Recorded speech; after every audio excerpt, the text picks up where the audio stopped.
All right, so we're back here on another Couch Coach Live, another Hump Day edition of Couch Coach Live. What's going on, fellas? What's going on, Maui? What's up, man? And we got our special guest, one of our other cousins. What's going on, Right. Cool? What up? What up? Yes, from the Playmakers. What's going on, man? Shit, man. I'm good, man. Work is steady. You know, uh, the weekend was pretty good. It was a little few disappointments, but I still was somewhat satisfied. You know what I mean? The energy still looked good, but Yeah, wasn't yeah. like we used to. But still was Yeah. all right. And definitely gotta give you a huge shout out, Cool. You and Box did y'all thing 2 weeks ago, covering the Super Bowl. Definitely gotta give y'all guys a huge shout out. No word. Appreciate that, man. Appreciate that. Yes, sir. How was that, man? Man, it was crazy, man. Because you're sitting there, you're talking to these guys. Clearly they're regular dudes like you, right? But Yeah. the athletes, the coaches or whatever. And then you get to talk to them and kind of see the different questions that people ask them. Some people know them a little better than others, and just see them as the normal person as well. So, man, it was real good, man. We got some good insight. And if y'all head over, quick plug coming, playcollegesportstalk.com. All of the videos from the people that we talked to, we have uploaded on our site, so you can check those out. Yeah. Well, Absolutely, congrats, man. bro. Yeah, Appreciate that, man. Appreciate that. definitely. Yeah. Definitely. You shout out Sideline Sports, our guys, JB and all those, Eric and all them. Shout out to everybody there. So, we got a great show lined up for you. We'll be talking about Juwan Howard suspension. We'll recap All-Star Weekend. LeBron James and his myriad of comments this week to shake up the sports world in some sense. And then also we'll talk a little bit of Brian Flores going to Pittsburgh. And we got a great show lined up for you. So what we're gonna do, we'll keep that intro and we'll be right back.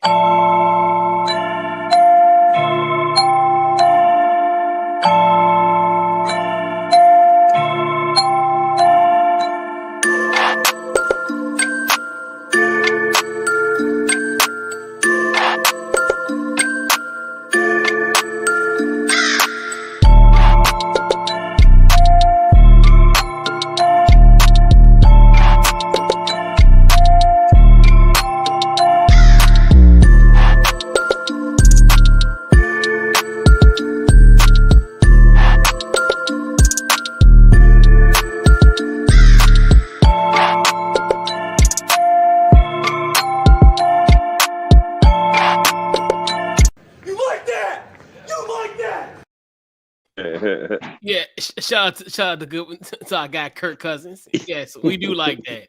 So we once again on another Couch Coach Live. Definitely, like we said, Maui in the building, and also our cousin Cool McCain in the building as well. Let's go. Hey, cool. Can I have, before we get started, man, because I already got a weird feeling when we seen the lineup. Can I get your Cash App? Let me just throw you a little dollar so you can be on my side. Come on, bro. Come on, cool. Don't be that way, man. Stay on my side. You see how he said his name? You know how it's gonna go. Come on, man. I'm only on once a week. I mean, I got you, bro. I got you. My man. Oh boy. Yeah. Hey, cool, the real MVP. All right, now the real MVP is Sam Presti, but we'll talk about that. We'll talk about that at the right. towards the middle of the show. Right. Right. But yeah. Definitely a huge shout out. Yep. Yeah, that's the real MVP is Sam Presti. Hey, Chris. Hey, Coach, can we take a timeout? Stop it. Oh, I'm sorry. Hey, sorry you asked for it. You stepped into it. You stepped into the puddle and you got wet.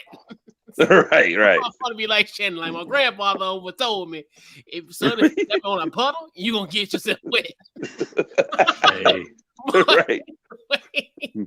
But yeah, definitely. Right. So we're here once again the day after 2/2/22. Let's get loose, cool. Might as well get loose, cool, because you see how we going. Well, you see how we going. Yes, sir. He started early. Hey, I know what I signed up for. You know what I mean? Right. Exactly. We ain't even past the 5-minute mark, and we already, Right. But I word, know. And yeah, we got a bunch of guys, a couple of screws loose. right.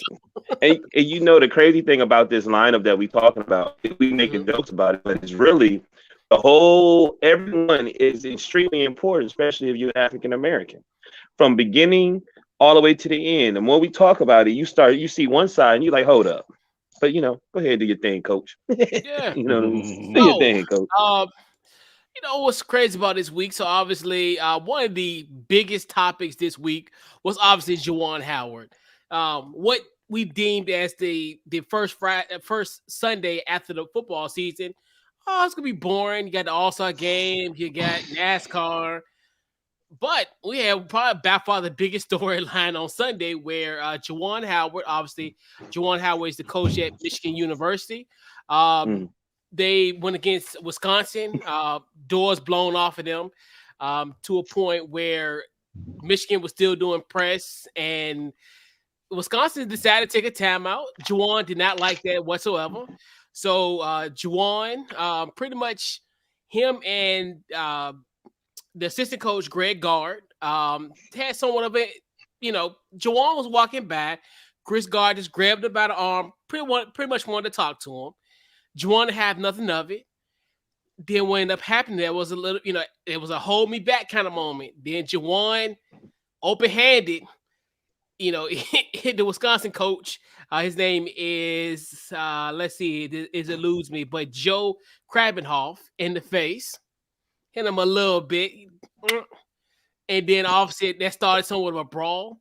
And then after the aftermath of that, Juwan Howard was suspended for 5 games. Well, for the remainder of the regular season with his 5 games. Greg Gard was fined $10,000. And also Juwan was fined $40,000. 2 Michigan players by the name of Terrence Williams and Moga Diable, 1 game suspension, and then Jacoby Neath from Wisconsin got 1 game suspension. They were the 3 guys that threw punches in that altercation. So we go first. You cool? Your thoughts on Juwan Howard's suspension? Was it fair or not fair? So I have to answer this question 2 different ways. Yeah. In the context of what happened, it was fair. In the context of the other coach who instigated the entire thing getting no games, it was not fair. So my personal take on it is, if you're going to find Juwan, and suspend him, the other coach that was part of that process that instigated it needed to be suspended for at least 1 game. Because you basically said to the president that you can go and you can start stuff with people, right? I can pop off, I can start whatever I want. As long as I don't hit you, if something else comes up and down the road, you clear. I don't like that precedent. So that's my issue with it. As far as Juwan, I saw the clip a couple of different times, like a couple different angles from it, and it did look like my man lost his mind for like 30 seconds. So I'm glad that they didn't try to go too far and suspend him or anything like that. Terminate him, fire him or anything like that, just a suspension. So good with that. But like I said, I think in the vein of being fair and actually punishing everyone involved, there was someone that skated through with a $10,000 fine. Joke to me. It just shows that certain people can do certain things and get away with it. The implications are there. I'm not going to say it, but y'all know what I'm saying. Yes. Mm-hmm. Yeah. Well, I saw it, and it doesn't bother me as much, but I know you have to set an example. But to me, you have to go through things so you can teach. So, but the only problem is this is the second time Juwan Howard's done something like this, So, that's reality. If you feel disrespected or this and that, stuff like that is going to happen. It doesn't really make a difference. It's all about what you do afterwards. And what we see, we all have podcast sports shows, and this happens like I don't know how many times a month where somebody does something out of character, so they have to apologize. So it's all part of the process. You know what I mean? Of being an athlete or a celebrity or things of that nature, especially nowadays.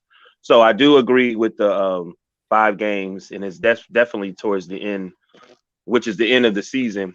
And I think there should be more that's listed going on, because I definitely think the Wisconsin coach should have definitely got a game since everybody else got a game, and he actually touched Juwan Howard.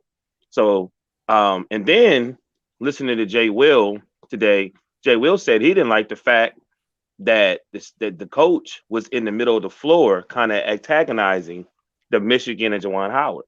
Like, I dare you come out here and let's fight. You know what I mean? And he said nobody really has said anything about that. So it really looked like to me the gentleman really should definitely get more. So he probably should have got 3 games. You know what I mean? And definitely more fine money. But I still think there's something else, because like I was listening to Jay Rose today, and he was saying like the timeout was kind of like because they in the same conference, right? Or am I wrong? Yeah, you're right. Yeah. So he said that, man, that's really something personal. So he said by that happening, he said this gives an opportunity for people not to attack just Juwan Howard, attack Michigan, and definitely attack the Fab Five. You know what I mean? And he said, hey, so he did win a little more. And you know, the more we talk on this this platform today, we're going to talk about those things. You know what I mean? So I definitely think the other coach should have got a little more in trouble. It really was a bad look. You know what I mean? Yeah. I think, and honestly, in all seriousness, he got lucky. That was fair. Mm-hmm. Like, to a point, because this literally people was calling for his head, and it was to Right. a point where we definitely thought that was going to potentially happen.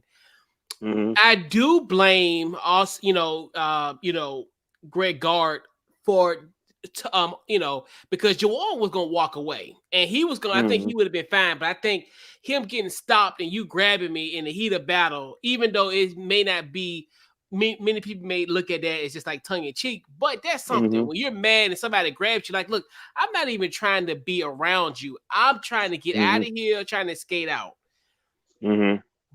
So, and like you said, I think Greg Gard knew, because we know Juwan has been been tempered. Like, he said he was gonna kill Mark Turgeon last year in a game that was kind of contested. So I think he knew kind of to press his buttons. But I think this is another teaching moment for Juwan, essentially, to, hey, I can't lose my cool. Yeah, like you said, I'm gonna see y'all next time. And the energy should have been in that locker room. Say, hey, they embarrassed the hell out of us. They beat the hell out of us. Guess what? We might see this team in the next few weeks in the Big Ten tournament. Let's kick their ass straight up. Let's just have that type of aggression instead of letting it fester on the court. And the only reason why he should get it because of what happened after the fact. Because then you put your kids in danger. Like, it could have been something that could have escalated a whole lot. Luckily, it was just contained in that area. And that's another thing too, where when you start those brawls, they can go anywhere. They can go haywire. That could have been situations, especially students could have been on the court, and especially because you think about it, this to make it the game. If Michigan was like number 1 in the country, and then this would have happened, I mean, there would have been tons of kids on that floor and fighting. Right. Like, they would have been, trying to beat those Michigan guys up as well. So it's just one of the things where, like you said, I think Juwan's gonna learn from it. I don't think it's gonna be something that long forward. Like, if this happens again, he's gone. Right, he's done. Like, for certain. He needs to get a assistant coach that'll protect him from that. Because it is who he is, and he do need some anger management issues. But you're passionate like that when it comes to your sports, Chris. You know what I'm saying? Like, your character changes. You know what I mean? And I think he needs to have an assistant coach. It should have been an assistant coach beside him to protect him from that. But he got Phil Martelli. That's what kind of like, it's kind of one of the things where he has a good coach. And I think, like, with that as well, I think he does have a good coach I think would help him in that regard. But then, like, to me, this is just a situation where this is strike 2. Right. I think if he does strike 3, he's out. So they were very lenient to that point. And I think, even though Michigan's they're skating when it comes to making it to the tournament, but they're probably more likely it will be an NIT team potentially. It just depends on this 5-game run they have, and also, and I'm really curious what Phil Martell's going to do in his absence. I think that's another. I thought that was always a good hire for him, a former coach, obviously the former St. Joe's head coach. So I definitely think that's going to be good for them as well. They got that experience where some that really doesn't drop off, but I'm like, damn, Juwan. Damn. I will say to Maui's point though, you know how certain NFL coaches, the ones that like really get hyped and they have like that one assistant or person over there, their job is just to grab them and be like, calm down, come on back. Yeah. Juwan may want to invest into that because like y'all have just said, and I completely agree. Another incident, they can't save him. Nope. I mean, he's the golden boy. He's the guy that came back from the Fab Five, the only one that was, accepted. Pretty much, no problems with him at all while he was there as a player. A little fiery, but so he might want to go get that guy. It's just like, hey man, it doesn't have to be like the best assistant, but just a guy who can get to him and be like, wow, chill, bro. Just kind of grab him and pull him onto the side when he gets, that type of situation. Because like you said, now it's a short leash for a long amount of time. So you definitely need him now. Yeah, you definitely need somebody for that now. Juwan's like, he's a little fiery. So you got a guy that's got a little bit of fire in him because now, like you said, when I'm talking about sports, I'm on my teams, you kind of change a little bit. So yeah, you definitely need him to go and invest in getting that guy on your sideline moving forward. You're gonna need it. And shout out to our guy Jordan. Shout out our guy Jordan, our NBA carousel brethren. Jordan Lowe. Yeah. Pause. Bro. But I'm pretty dog. I said that one time, yes, sir. Yeah, shout out to Jordan. Yeah, and like you said, and that's people don't really bring up the pressing. Like a lot of people been talking about the timeout, but like the press is kind of one of those things where it's like you said, that's kind of one of those things where I was curious about too, because I know that's like somewhat of an unwritten rule when it comes to this type of stuff. Because like in this case, because people say, well, you couldn't compete to the final buzzer. But if you're already up by 14, you down by 14 with a few seconds left to go, the head's in a barn, the game is over. Like, just let it play out. You're at a point where, hey, let's live to fight another day. Because if you would have just did that, like you said though, it's more than just that. You know what I'm saying? Yeah, this is something that's going on. So that's why. Yeah, something that for the coach to be in the middle of the court antagonizing them. So something behind the scenes, that's probably why that's probably one of the reasons why he was just trying to walk out without saying anything, because he probably knew, I'm trying not to bite the bait. Don't touch me. You know what I mean? Don't touch me. Yeah. And like you said, and it's a rivalry. This is, obviously Michigan. It's not Michigan, Ohio State, but Michigan and Wisconsin is a rivalry. And like you look at, this is pettiness on both sides. And then, like you said, who fell for the bait more? Wisconsin. Wisconsin threw out that bait, and Juwan ate it. So, it's one of the things where in this heated competition, especially it's the Big Ten. This is the coup de grace when it comes to college basketball, especially this year, where it's just like, hey, it's competitive. It's just. Especially when we had Selection Sunday in 2.5 weeks. Wow. But anyway, you look at, like, you'll see a lot of Big Ten teams who will be making it. So you can just tell like the kind of the depth of this conference and just how good this conference is as a collective. So yeah, I mean it's a rivalry. I didn't hear that about the pressing. So for what I'm getting from this, the coaches need to grow, excuse my language, cool, and they need to grow the fuck up, because all they doing is what bringing they stuff to these kids. You know what I'm saying? Now you got kids suspended when truth be told, this is y'all ego. You know what I mean? And I don't know, like, I think this is a deeper conversation. I wish they could somebody can sit. I love those sit down conversations after it's over with, so you can say, why did you do this? Maybe Juwan Howard had his own way of teaching these guys of how they should play. Maybe, you know what I'm saying? And maybe this gentleman was like, when it's like this, I don't know. You know what I mean? But it just seemed like they need to grow up.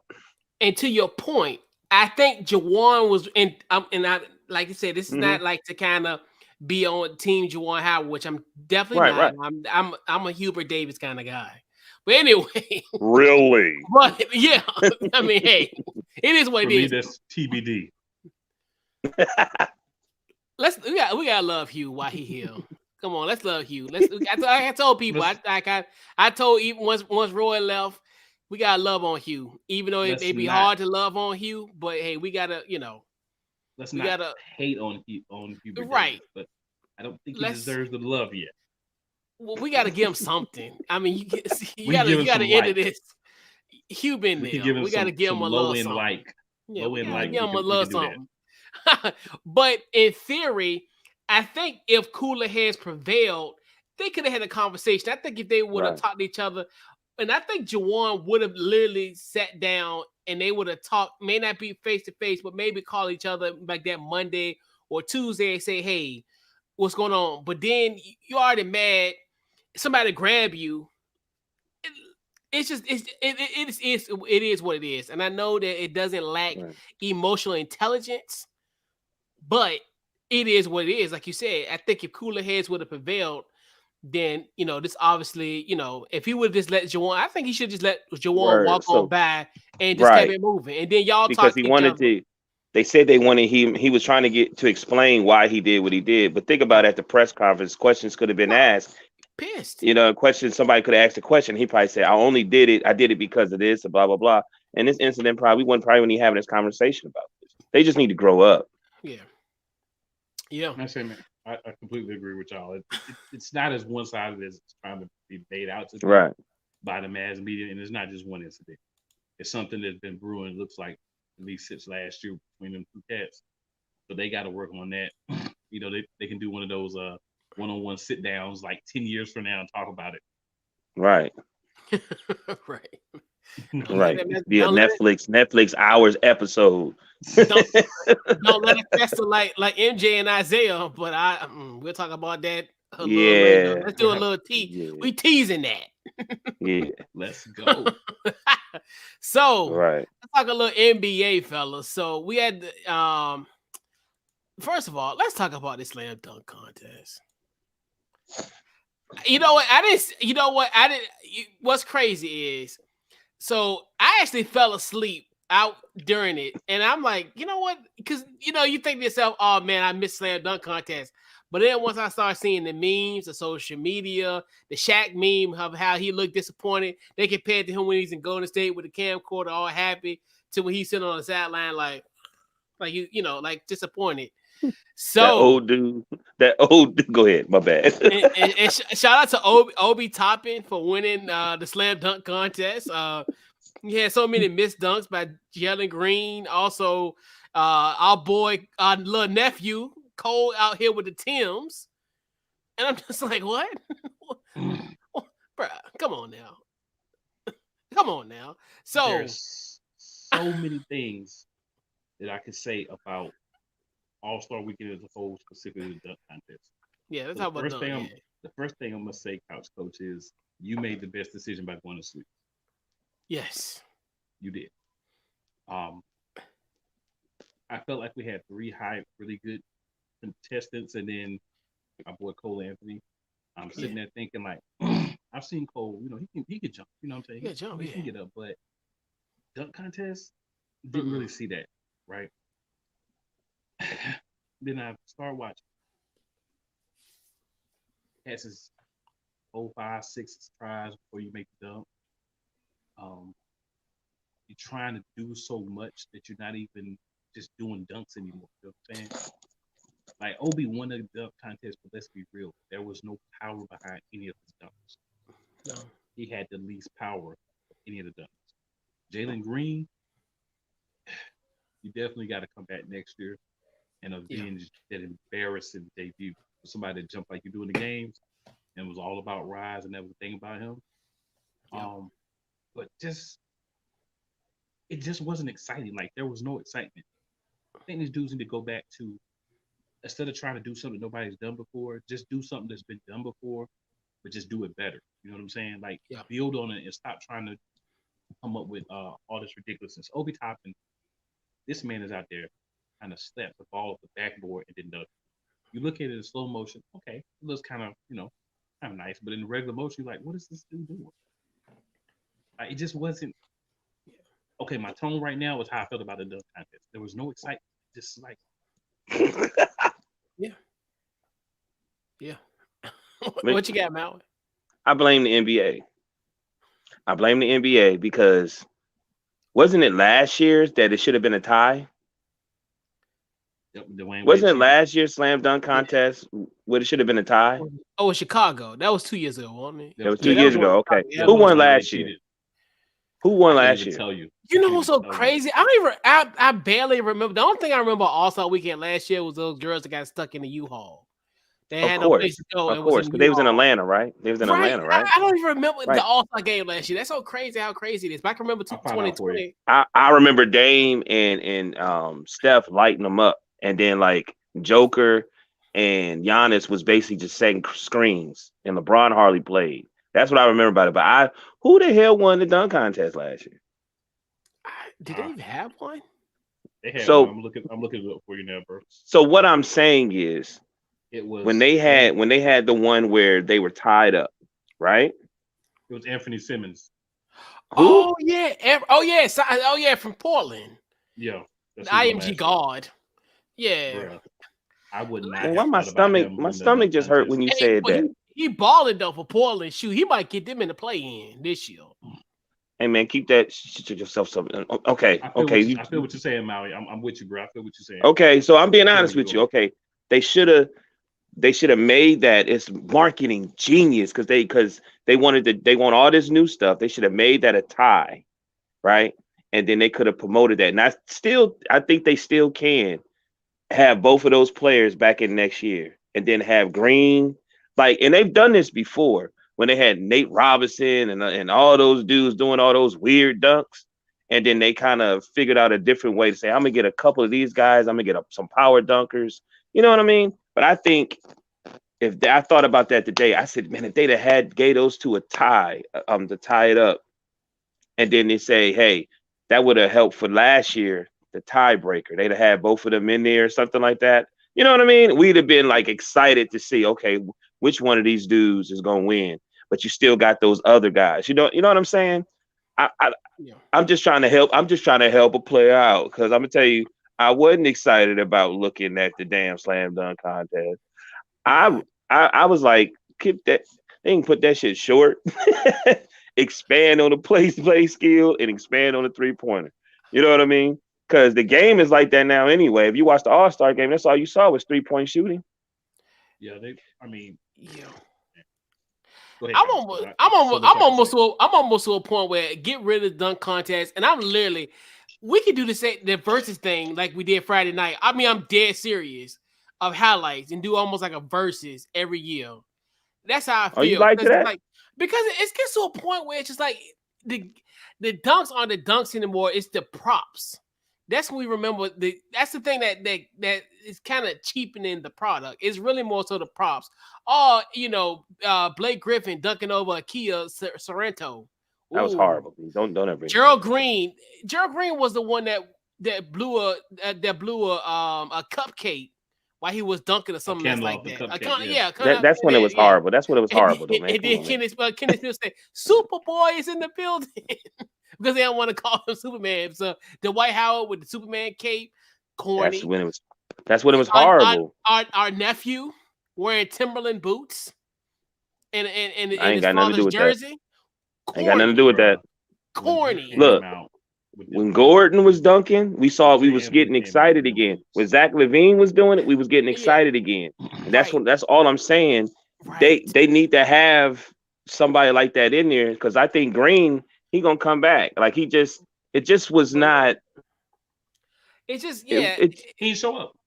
He didn't show up. There's no veteran dunkers that's gonna push the competition. And it's not because it's to a point where, like you said, it's a difference now because it's really not like a marquee thing anymore. Like because people are, and it used to be like the premier event, like for Saturday night, and it should still be, but like now.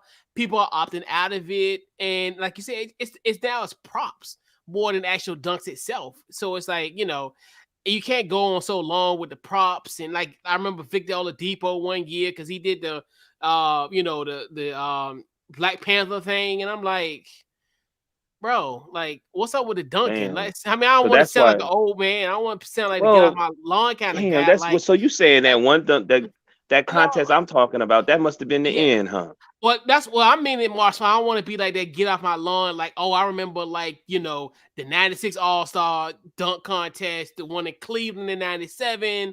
You know, all kinds of stuff. Those type 2000 and Golden State that Vince Carter won. You know, so I don't want to be that kind of guy. But tonight, damn it, I'm gonna be that kind of guy tonight. I'm gonna be that get off my lawn kind of guy because we've lost that sense of actually the artistry of dunking. Now. Agreed. It's now the props. It's now, let me jump over Joel Embiid. Oh, let me jump over Kevin Hart. Like, Yeah. what? So what we need is we need to take the dunk contest back to the essence of what was the dunk contest. It was never 4 people. That's garbage. That's trash. We need to go back to 8 people, right? Mm-hmm. You can't tell me you can't get 8 guys. There may be 5 unknowns and 3 guys that we know. You can't tell me you can't get 8 guys to participate in the dunk contest. It may not be the big names. One of the reasons why the dunk contest has fell off, blame it on LeBron James. LeBron James was the guy everybody wanted to see in the dunk contest, and he would never do it. Because he's not that type of dunker. Oh my God. It's not if he ever wins or not. That's not the point. The curiosity of it. The marquee name in the game. Jordan did it. Carter did it. Isaiah Ryder did it. All those guys did it. Jordan and all of them did it because they really didn't have nobody that was dunking like that. Right, but what Think I'm saying about to it. you is it's the name now. It doesn't matter if you won. It's the name. It's the marquee name. It's you being able to say LeBron James is in the dunk contest. That's gonna make people say, "Oh, what is LeBron James gonna do?" And if you beat LeBron James in the dunk contest, it don't matter if you nobody for the G League. Everybody's on you then. Maybe that's what they need to do. Maybe they need to let somebody produce from the G League in. So we can DX everything that Cool just said. He just wanted to throw that in there. Give me my money back, boy.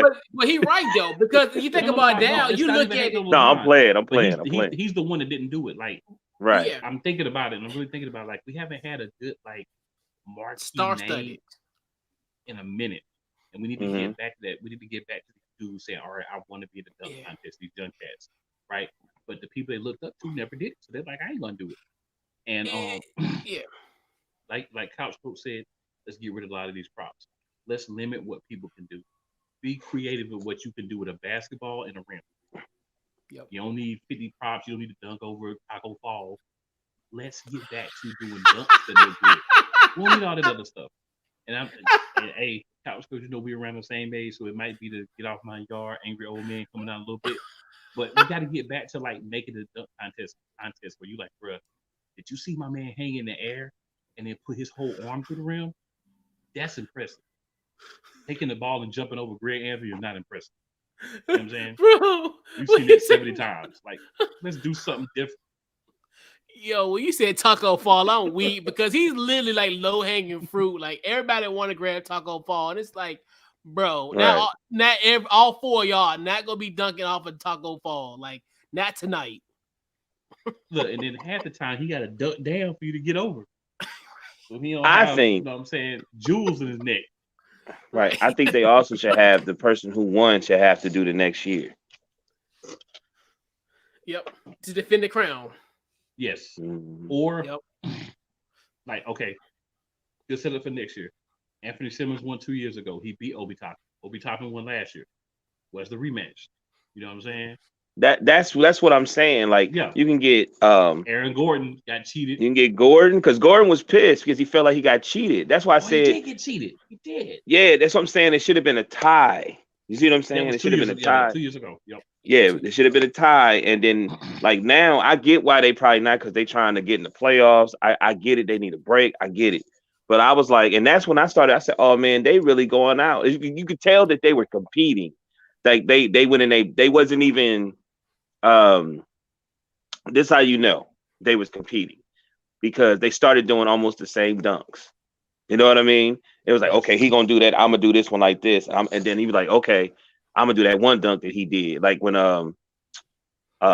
dude threw it from the side of the basket. I mean, the side of the backboard, and then he came and caught that bitch and did a 360.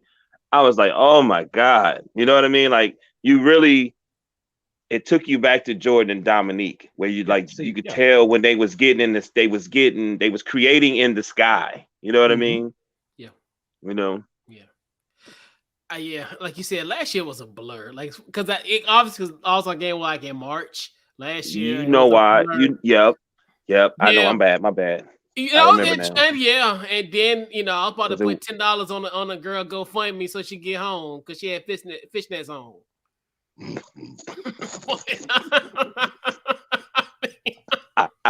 All right, keep playing. She gonna be the long Jordan. Let's just say that. Exclamation mark. Pause. Hey.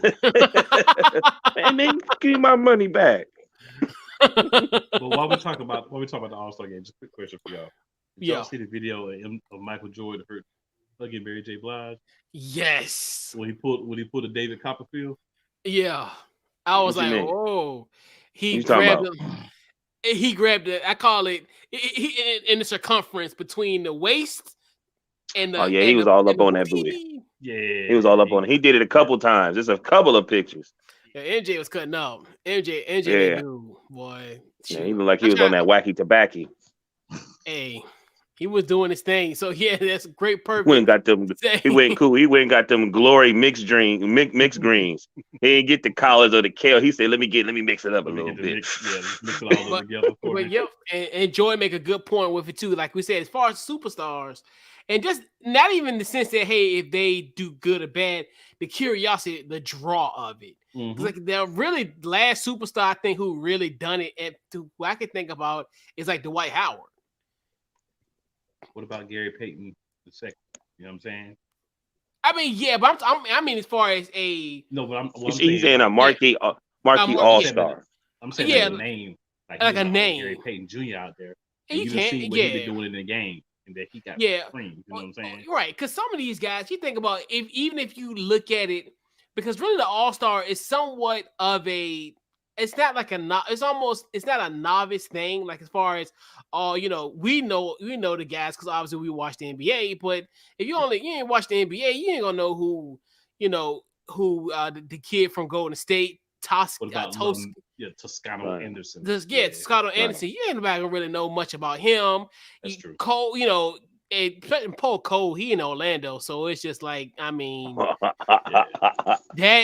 just saying, Orlando is an NBA graveyard. It's a Sacramento of the East. It's a white boy that was playing for the Lakers, but he played for the G League. Like he a dunker. That's even why they even brung him in. He's a YouTube sensation dunker. You know what I mean? And you think about it, almost like how they did with the rookies. With the rookie competition thing, where they added 4 G League guys, you used to do the same thing for the dunk contest. Yeah, add almost 2 guys in there. Let's get it. Yeah, let's get there. Yeah, especially get some guys from the Ignite who go be in the league next year as rookies anyway. So because the difference is between like a lot of what you guys are saying, right? Some of those dudes, and I'm not sticking up for LeBron. I'm not doing that because you're right. Shut up, Chris. That's all I'm saying. We all know it's but you're right. You're right. But just an example. But the difference is since LeBron, when you are a marquee player, they look at you like you got to be in the playoffs. You got to do all these things. You know what I mean? And you can't do extracurricular activities like you used to do back in the day. Like for instance, remember Mark Price? Yeah. That's another thing too. Let's just go there. They need to stop acting like we don't remember. Talk about Karl Anthony Towns. He broke the record. No, he did not. You need to stop. Mark Price got 32 points. Craig Hodges got like 30 points. What is they talking about? They just act like we just forgot that there used to be old All-Star games. Oh, and this is before they had the Gatorade Moneyball extra ball. Yeah, like what is you exactly? What is you talking about? I'm just sitting there like, y'all act like we never watched. I know a 3-point. He's breaking the record. I put the wrong money on him. I had my money on Luke. I had my money on, even though Luke, he a Duke guy, but I had my money on Luke Kennard. For real? Yeah, I did though, but he's a specialist. He the dentist. Another thing. Now you see Karl Anthony Towns. He's trying to, even though we know who he is, he's trying to be a star. He trying to put himself out there like that. You could tell. So he took that 3-point contest seriously. I seen videos of him talking to Steph. And he was like, Steph, do you look down? Blah, blah, blah. You know, because some people just grab the ball and shoot and keep their eyes on the basket. So he got his little rhythm by talking to Steph. And I was like, you know, and that's one of the reasons why you have the All-Star weekends, because some of those guys trying to make a name for themselves. Yeah. You know what I mean? Yeah. We need John Morant and LaMelo Ball. Why don't y'all get a dunk contest next year? Ooh. Let's put some names in there. Let's go. Again, let's go. So we can have an All-Star game in Utah next year. Yes, sir. Like John Morant. You know he's supposed to be in the slam dunk contest. Why do you think he won in the slam dunk contest? Because it's lost its luster. Because nobody, you know. No, it's because he's in one of the number one teams in the Western Conference. And he's looking at, I need a break. You know what I'm saying? That's what they're looking at. Yeah, because you know if it was worth something, they would sacrifice it. But they already missed 14 games injured. You know what I'm saying? You done had a little break. And number two, you young. You know what I'm saying? You say your first couple of years, you can do it. That's the thing. If they hit it while they're young, then you ain't gotta go as your team starts to get better, you start to progress, and you start to translate into that. I'm trying to win championships. I'm trying to go deep in the playoffs. I done already put in my work. I already did a dunk contest time or two. And then you can roll with it. Ain't nobody asking you to go 5, 6, 7 times. Just do it 1 or 2 times early in your career when your team's still trash, and then you good. And who else is missing that really should not be missing and should be? If somebody they invested that in the league's done invested, they basically invested in him, but he's hurt right now. He's been hurt really since he's been in college. I mean, obviously the elephant in the room, Zion Williamson. For Willie, what we should be seeing is John Morant and Zion Williams in the slam dunk contest. Well, I'm gonna say this, and I said this coming out of college. There's 2 people who should never do dunk contests or anything outside of play basketball. And it's Anthony Davis and Zion Williamson, because these are 2 men who are always hurt. So I don't want y'all in no dunk contest. I don't want you doing 3-point contests. I really don't even want you in an All-Star game. I want you only in regular season games. If you make the All-Star team, that's great, but I need you to sit on the side and cheer them.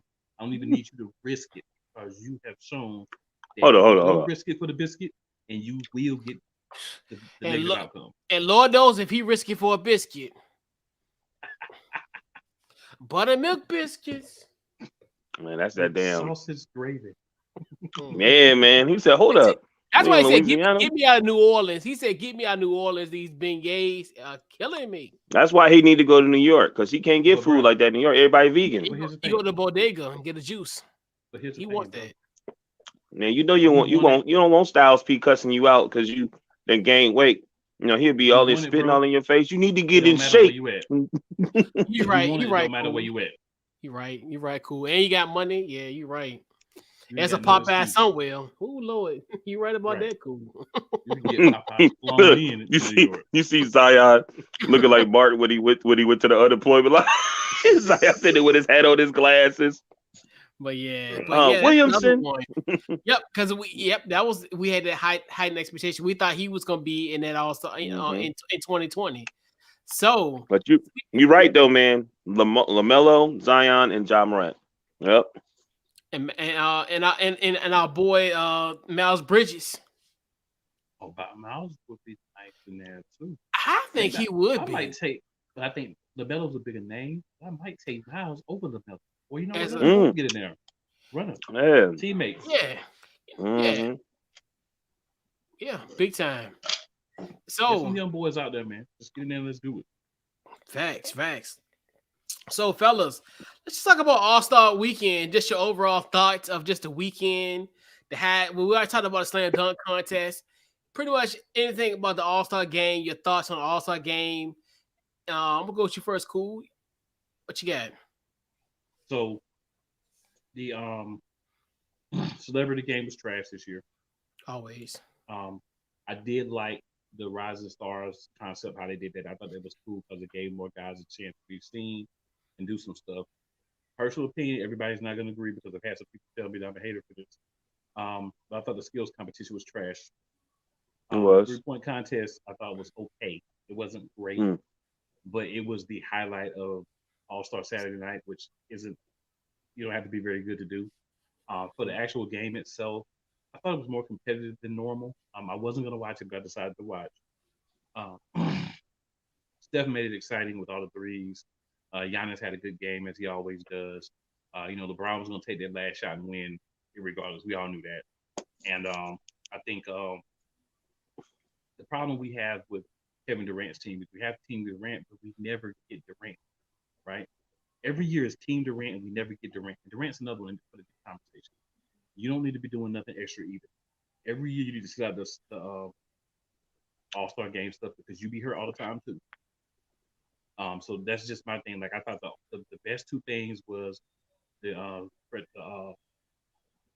Rising Stars games, and in the 3-point contest. I thought was the two best things. The game itself, it wasn't horrible, but it wasn't great. It just had that great performance from Steph and a couple other guys. And again, they just don't play any sort of semblance of defense until the end of the game. Yeah. What you thought about the halftime? NBA 75 anniversary. I like that part. I didn't mention it because it was pretty status quo, right? It was, it was cool. We got to see everybody, but it's not like they had like a real strong performance and they was bringing out dudes doing the performance. It was more just like, I was going to play the little music in the background, introduce people. You guys will clap, and then we'll have a, one quick song at the end. And that's pretty much it. It felt like the whole event. Just, it should have been better, but it wasn't. Yeah, I feel you. Scat Maui. I think what really cool is saying it dragged. It's like it looked like they jerseys, like there was like grayish, like it was just real mild, like a lot of the alley oops in the game was off pace. I mean, LaMelo was playing some defense, you know what I mean? So but it was just real mild, and it just seemed like, but you know what, man, honestly, I felt like the NBA and the players deserved that. Like they really been on a high, been on some crazy shit since the pandemic started. I mean, I don't think anybody, even last year, I don't think they really enjoyed that All-Star game last year. They didn't even want it. They were supposed to get 2 weeks off. So like this time, I think it was chill. Like even Michael Jordan looked extremely just chill and happy, genuinely happy to see some of his peers. You know what I mean? If the Copperfields were married, you wouldn't be happy? Well, I'm just saying, even my dad said that. My dad said, he said, I think, my dad said, Michael looked kind of compassionate and sincere. You know what I mean? Like he think maybe the passing of Kobe might have changed him a little bit. And then when you really sit back and you think about it, probably two men that he probably was really close with, which was his father and Kobe Bryant, has passed in tragic ways. So he might literally actually, have changed a lot. And then like, you're getting older, you start seeing other stuff that people saying, like him and Scottie Pippen having their issues and everything's on the table. Like I would love to see him and Isaiah Thomas really sit down and have a conversation and pass. And I think with everything that's going on in this world, that would be great. You know what I mean? Like, I mean, I get it, but us as y'all know what I'm saying. It's a bigger fight that's out there. And that's the truth. That would be prime time. I mean, that stops everything. On with the NBA Finals, and I'd be like, I don't care about the Finals. Let me see that. You can put that on the NFL. You can put that on the NFL major primetime NFL event, bro. You could put that on the Super Bowl. And whatever that hour is that we seeing, I'm not watching the Super Bowl. I'm watching Isaiah and Mike. I'm scared because is Isaiah 175? I don't even remember seeing it. Am I tripping? He made it. Yeah, he was. He got the jacket. Yeah. Yes, he was. My bad. My bad. So I really like this. I really. I'm sorry, but I really would love to see. I like seeing Steph and LeBron play because they have almost the same personality, and they are like two big kids. Because when Macy Gray was singing. Oh God! Let me tell you, you know what I'm saying. And Steph is ignorant on the low. I hope y'all know that. You know what I'm saying? Yeah. So LeBron was over there like that's his homegirl from Canton. So he's sitting over there holding his breath, and he just couldn't do it. Like, God bless her though. God bless her though. And they caught LeBron. They caught LeBron one time. Right. And like he tried. He closed his eyes. He closed his eyes. I was like, yo. Right. He tried. He tried. No, the best meme was Bill Murray. Bill Murray was looking at her like this. Yeah. The great thing about it is it brung $500 million to help the economy out there. So that was really, really big. You know what I mean? That was really, really big. But the game was decent. I think we really starting to buy into the new format of the game that actually makes it what? Cool. Stop it now. Stop it, y'all. The players love it. I don't get it. I mean, I do and I don't. And it's just like, who won the quarter? It's like, but then we're going to really count the points. And I'm like, I'm confused. It's already bad enough that y'all ain't East and West. Then I got to count quarters. And like, y'all don't stop being the old guys at the club. Still dancing to Scenario and Poison. Look, I see y'all. Look. But I'm serious. It's to a point, it's just you get confused because it's just like, I mean, look, at least the NFL got it right. Like, hey, we just doing the conferences because this mess is confusing. Like, you got it's like they at least with the Pro Bowl, they kind of got that part right. But I'm cool with the draft and all, but the part of me is like, I want East versus West again. Like, I'm serious, and I just want quarters to be quarters, like the score to score. Like, oh, well, Team LeBron's up 45-43 this one, and then they got the score that you can't see. Cool, I know I had to put on some glasses to see what the score was because it was so small. Like as far as yes, like up in the corner over here, like on the side, right? Transparent, yeah. I'm over here like I'm looking like Red Fox in that Red Fox meme, like. Man, just, sometimes you just gotta simplify things and not do too much. You don't need to. And they're probably going to end up doing that anyway, because just let that be what it is. The East and West thing. It's probably going to go back there because the person who's the second person is horrible. Like whoever picks second is horrible because you go get the top three. That's Kevin Durant. Right, and it's going to be him for the next 5, 10, 15 plus and years. Don't y'all get it? Kevin Durant do not give a sorry, Chris. Don't give a fuck. He don't give a fuck. He got his ring. He competing, but he does not care. He does not care, B. He's a Quincy Jones in the NBA. He don't care. He's playing no All-Star games no more. He hurt too much. He done. Kawhi, and they don't care. They got their bread. They got their rings. They don't care no more. It ain't. I'm telling you.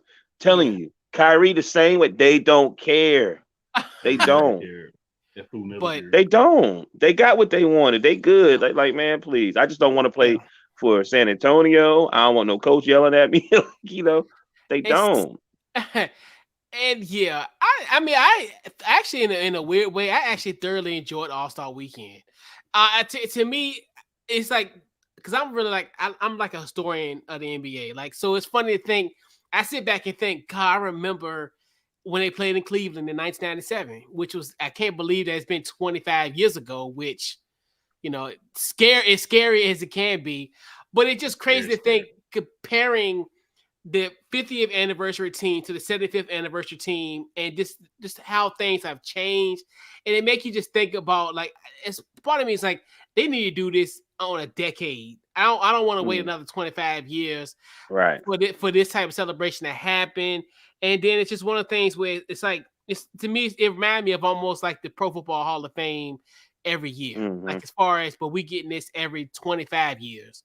I just love the celebration of it, all these players coming together and just, and you just sit down and you think to yourself, like, as far as compared to, 25 years, who would have ever thought that a kid that was living 30 miles away from Gun Arena would be in this, in this 75th anniversary, him and also a kid from Baltimore, Maryland, by way of Carmelo Anthony, guys my age, that they'll be in that 75th anniversary team and think they were 12-year-old kids watching this game 25 years ago in Cleveland. And it's one of the things where it's just like it's so crazy. You know, it's one of the things where it's just like it really, from an NBA historian standpoint, it was amazing. I like those type of moments. You just that storyline alone itself, and then you just think the guys like you think Allen Iverson. Allen Iverson was a kid that just freshly had cornrows with his Reeboks, you know, playing as a rookie that year, and then you know the late Kobe Bryant. You know, who was this brash 18-year-old kid in the slam dunk contest that threw the legs, and you know, who was this guy? And to think that he's in there as well with that, and you know, obviously with his untimely passing, but you just think to yourself, like, God, like 25 years, a lot has changed. And you know, you just think about this guys past, present, you know, guys who, you know, obviously that didn't, you know, obviously are not hit no longer with us. You look at those moments. And just like I always looked at it, and it's funny, and how I thought All-Star game was gonna play out, almost similar. I thought Braun was gonna win the MVP, but obviously stepped with that, you know, with 50 points, you can't shake that. But for him to have a storybook ending in Cleveland, I kind of envisioned something of this nature where he was gonna take over the weekend, because obviously this could be, I think, potentially the final homecoming per se in Cleveland for him, potentially, where I think from an all-star perspective, where he could be revered in this sense. Right. I think this could be possibly it. I mean, even though it be in the 20-year Utah, it's not going to be like Cleveland for him. Right. And then I think the whole thing of MJ, I'm telling you, I swear, MJ, you know how Charlie Murphy said that Rick James had that effect on him, almost like you see him, you have an aura.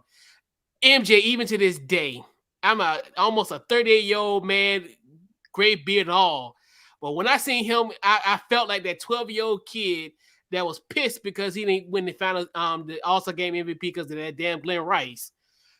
It's just something about MJ, because obviously, you know, I was actually watching some NASCAR, so I knew MJ was at NASCAR at Daytona, and I was like, "Oh, MJ, he ain't gonna come." But then they said Michael Jordan, he came out. I was like, "Oh snap!"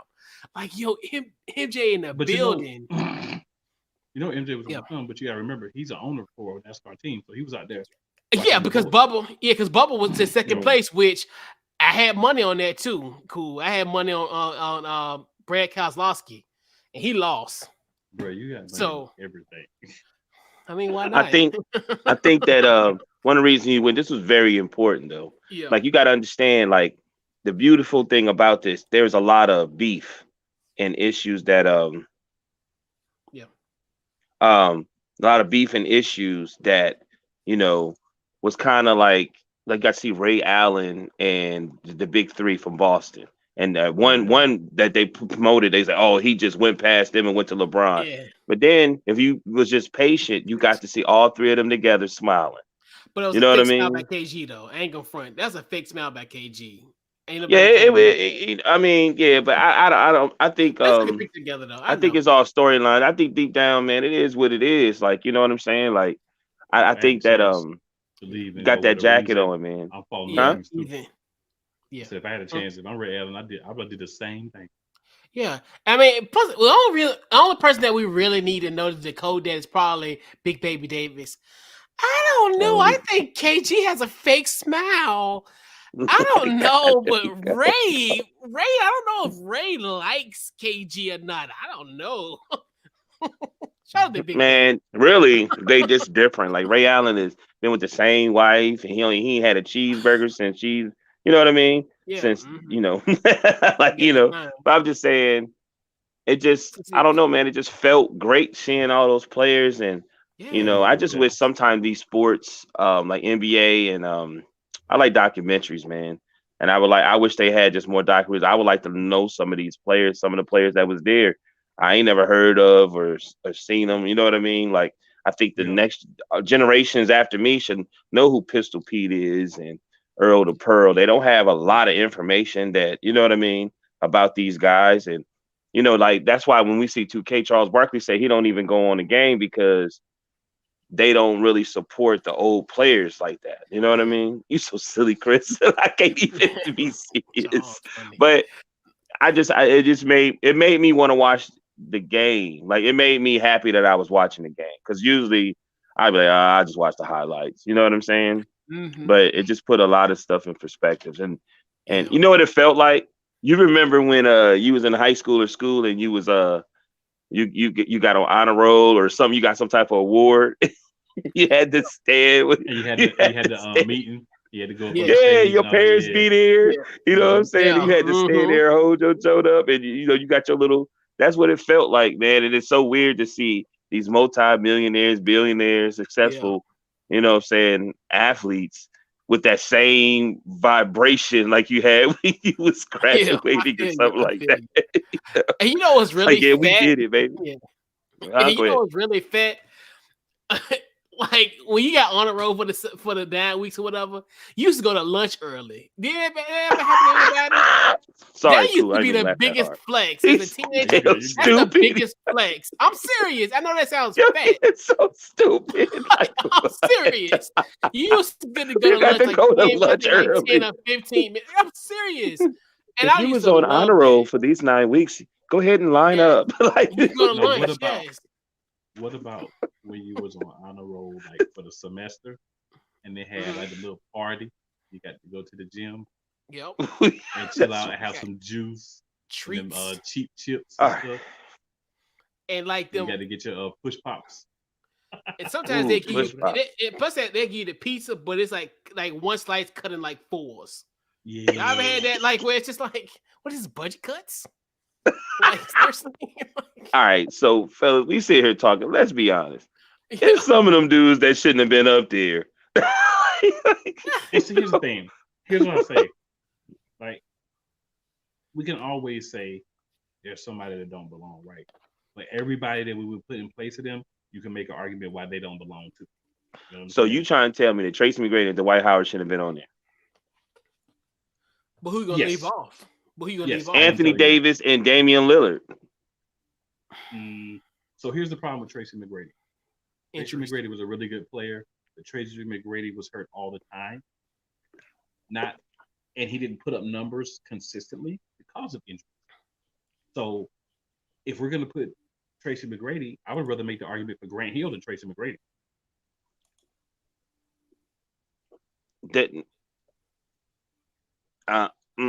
I think I can't do that because if Grant Hill didn't get hurt, I would have. I would put him there. But he wasn't the same after he got hurt. Tracy McGrady got hurt multiple times. It was never the same. Never. He led a few teams, man. He led a few teams. A couple teams. I mean, he did. He led a couple. That Orlando and Houston. I think the biggest case probably is Dwight because of just Dwight. He's been, for the most part, he just had that back injury in Houston. But for the most part, he's been consistent all defensive several years. I mean, think about the Orlando days. He actually led them to the NBA Finals with a guy like Charles Barkley say Michael Peaches, but he used to call him Michael Peaches. Remember that? But I don't think Lillard should be on there, and I don't think Anthony Davis should be on there. But that's the thing. It's weird though, because a lot of it too. I think it's weird because I know a lot of people. It's almost like how Shaq was. Because remember, Shaq was on the 50th anniversary team, and a lot of people look like, well, he's only been in the league for like 4 years, or he's had a short year. Like you think about, even though Dame he's been in the league for a considerable amount of time. Part of me is just like, those lists are kind of weird. I think the biggest omission probably was Dwight Howard because of the numbers that he's put up. And I think what sucks about him is, even though it's weird, you want to say because he had longevity, but then I think that hurt him because he's had bad years. Yeah. I was about to say the same we think about like Charlotte, Atlanta, those kind of pit stops that he had kind of made it be like first time with the Lakers. First time, yes. Right. And that's what I said. They looking at the end result where, right. That's what I said. I was like, that's the problem. He would have been better reserved to maybe taking a couple of years off when he had the back injury, like you're talking about, really getting right before he came back. Because I think the diminishment of him over the years has hurt him. You know what I'm saying? If you're just looking at like the first 10 years of his career, I'm right. But then when you start adding those other years in, it's like, all right, Now you're pulling down them great years and making some of those look more average on the overall length. So it's kind of unfortunate. And with Dwight, I wouldn't, if they had put Dwight in over Anthony Davis, I wouldn't be able to say, they cheated Anthony Davis, and that's not right. And Anthony Davis, because Anthony Davis had a lot of good years, injured a lot, but he had a lot of good years on really bad teams. Damian Lillard kind of in the same boat, but he did take the teams and he's made some big plays. But I don't have a argument to say, there isn't a guard out there that you could put in over Damian Lillard. I think what I saw the most when I looked at it was they had a certain amount of centers that they were going to put in. Yeah, I seen that too. Another center in, it probably would have been Dwight, right? Because I can't think of anybody else that wasn't in there as a center that should have been in there. There was a certain amount of forwards that they were going to put in, and then there was a certain amount of guards. Now, obviously, guard, we really went back and looked. We could probably find 3, 4, 5 players that we feel like should be in there, and we could probably name 2 or 3 players that we could take out and swap. But I think when you look at like the Dwight argument, I think they weren't going to put that last center in. They were going to put a forward or a guard in instead, and that's why Dwight didn't get it. You know what I'm saying? Right. I don't have a lot negative to say about Dwight overall, but like I said, the diminishment at the end, I think is what hurt him. Right. And I can't really think of a guard either to put. I just wanted to see what y'all was going to say. Yeah. I can't think of a guard that I could put there either. Yeah. And I think the most curious thing is who's going to be in that 100 list, the additional 25 in 2047. And I guess we're going to go back to Cleveland in 2047. I got one for you. My bad. Joe Dumars. Yeah, that's a good one.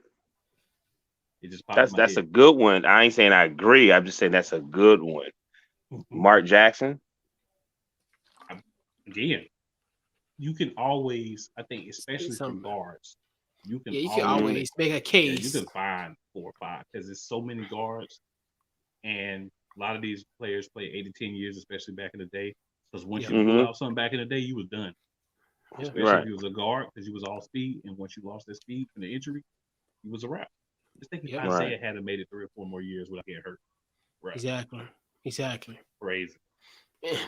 What if he would have went to the Olympics? He could have added more to his profile. Let me stop. I know I'm just me. You're right. Just say it out loud, Maui. Just say it out loud. Such a. You should say it out loud. I mean, this is it's 9 o'clock now. It's a little after darkish, so you so can say fucked up. Right. You know what's so crazy? Let me tell you how you can say Jordan, but even Isaiah, his whole back was stiff when he was talking to Magic. Like, I'm gonna make him wait. Like Jordan just like, yeah. You know what I mean? And like, man. If Jordan and MJ ever come together, the devil is selling North Face jackets in hell. I'm just gonna keep it a buck like that. All Jordan got to do is get a couple bottles of that tequila. I mean, let's sit down and have a conversation. Get some of that tequila from the Rock. Yeah, that tequila. Yeah, shout out that tequila. Right, getting just after the 3rd shot, I can hear Isaiah that boy. I used to kill you. One day shot under a grill. You couldn't stop me, Jordan. Hey, or if they were to both go hang out with Dennis Rodman. Oh Lord, right. This Rodman, I'm gonna get you guys together. And then you see him photobop that picture. They was looking like, come on, man, just come on, Dennis. And then to me, jacket off, and then photobop the picture. Right, and then I think and then also the one more point about MJ. He even Kawhi smiled like they were in a tunnel at one point, and then also weekend you seen Kawhi with this Kool-Aid Lauren London-esque type of smile, and I'm like, only MJ can do that. I'm serious. MJ had that aura. That's how Kawhi's name. He said Kawhi literally. I was like, yo, he's so weird. Yeah. Oh, hell no, what? That's not accurate as hell, what? Dude going to AEW. He going to AEW next week. But yeah, it's Kawhi. But yeah, I was like, yeah, that was. Shout out to Kawhi though. Kawhi, yeah. Is he coming back? Potentially. I don't know. Let it go. The Clippers are kind of like their injuries are really, I've noticed, are like tongue in cheek. When somebody's out indefinitely, just get them ready for 2023. Everybody who's been, I'm serious. The Clippers have been putting everybody in indefinitely. They did that to Serge last year. They did that to Paul PG, Kawhi, and now they're doing it to Norman Powell. So it's like, who knows? They ain't no timetable for nobody to come back. Just stay at home. Like, just chill. Just come. Pretty much. Just like Kawhi did last year. Just come and sit in the skybox. You know what I'm saying? Exactly. Just chill. At this point. Get yourself right. Exactly. So, they ain't going nowhere this year. They're too hurt. Exactly. But 2023, it's gonna be on. Just watch. That's what y'all said. 21 and 22. That's what y'all said. Just remember, say it every year. Whoa. 2023, Michael Porter Jr. and Jamal Murray gonna be back too. I mean, potentially. Shout out to them Nuggets though. Yeah, but then we're gonna have some firepower. You know what I'm saying? Kawhi Nuggets. Oh my God. Kawhi Nuggets. PG healthy. Yes. Norman Powell. Coming off the bench, gonna do his thing. It might be a West Conference preview in for the 2023 season potentially. Okay. You know what I'm saying? It's gonna be the Clippers. Mm-hmm. Clippers will be there. Mm-hmm. Razors.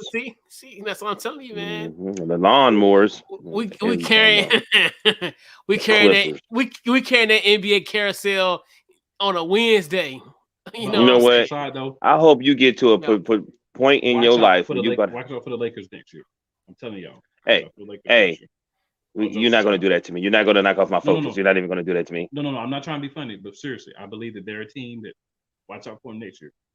They ain't made the right moves this year. They're going to correct that. Watch out for them. So I'm going to keep mine to myself. So you, Chris. So you, Coach. Can't wait till we move to Inglewood. I can't wait till we move to Inglewood.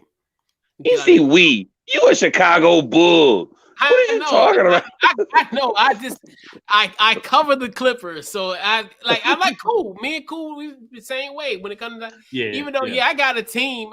Bulls, they doing their thing, but I follow them a lot more. I follow the Clippers a lot more than I do with the Bulls as of late because I just cover it. And it's both equally, but I don't know. I saw it. They're like my second favorite team now.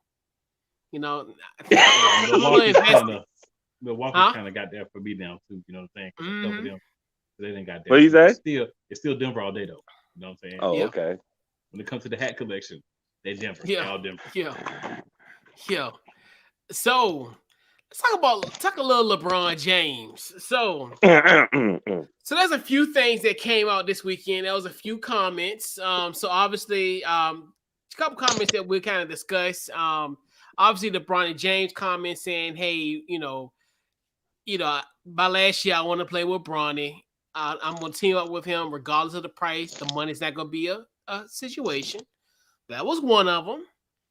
Then we talk about the Sam Presti comments. Obviously, when he asked about Josh Giddey, we know Josh Giddey's doing his thing for the Oklahoma City Thunder, and he pretty much praised Sam Presti, saying, "Hey, he's had a knack for talent. He's a real MVP because he has great talent. He's a great evaluator of talent." Which some people deem that as somewhat of a might be a diss to Rob Pelinka. And the other one is LeBron pretty much not closing the door on Cleveland, saying that the door isn't closed on the opportunity to go back to Cleveland. I can never say never when asked about if we ever go back to Cleveland. So cool. Your thoughts on just this these comments of All-Star Weekend of LeBron James? What you got? So not surprised with the Bronny comments at all. I feel like there's been common knowledge for a couple of years. Yeah. If you want LeBron James in 2 or so years, draft his son, he's coming. He'll take whatever to play with his son. He's pretty much been adamant about that the last few years. The Presti comments, that did sound like a little slob job real quick. You know what I'm saying, by LeBron. So I don't know if he's trying to recruit him to LA or if he's trying to say, "Hey, draft my son, I'll come rock with y'all." I don't know. Still like a little ulterior motive somewhere. The important and most entertaining part to me about the whole comments about Presti was when he named all the people that Presti drafted. He named Kevin Durant, Russell Westbrook, James, Reggie Jackson, Steven Adams, Josh Giddey, and if I remember correctly, he brushed over James Harden. Right. It's true. So if you're Harden is not getting a lot of love amongst the NBA circles at the moment, right? Outside of Philadelphia. So I just think it's interesting how LeBron also left him off that list. So seems to be a little something bubbling with James Harden and some of the other stars in the league, and some of the other, which you would consider all-time great players. But not too surprised about LeBron's comments. And like I said, Cleveland, if you want LeBron back, just draft his son. That's pretty much what it is. If you want LeBron in 2 years, draft Bronny, and he's there. Yeah. Maui, what you got? Damn, cool. That's what's up, man. I thought you was gonna go left field and say something, but he didn't. I agree with almost everything you say. I feel like, let's go all the way back. Why did Jenny Buss took over, and then she had Magic and Rob Pelinka there, right? 2019 or 18? Huh? Yeah, when Bron came, 18, yeah. No, when Magic left. 19, yeah, he left. 19, right? Yeah. He left. 19, and when he left, he basically apologized to Jenny. He just left out the blue. And what did he say the next day? He said, "I'm not working around those circumstances because Rob doesn't take responsibility for everything. He blames everybody else." Ain't that what he say? And didn't he have a reputation of being a dirty guy, not telling the truth, lying and doing dirty stuff? Okay. Yep, so then you get, so he had, it's all on him now. They have no GM. You know what I mean? So they still have a lot of issues that haven't been fixed yet. You know what I mean? The reason Magic was there because they said no free agents wanted to come play for the Lakers. The Lakers looked like Orlando and OKC. Y'all remember that? Yeah. Mm-hmm. Right. Okay. So then Magic left, and then they got this team, and then they got Frank Vogel, right?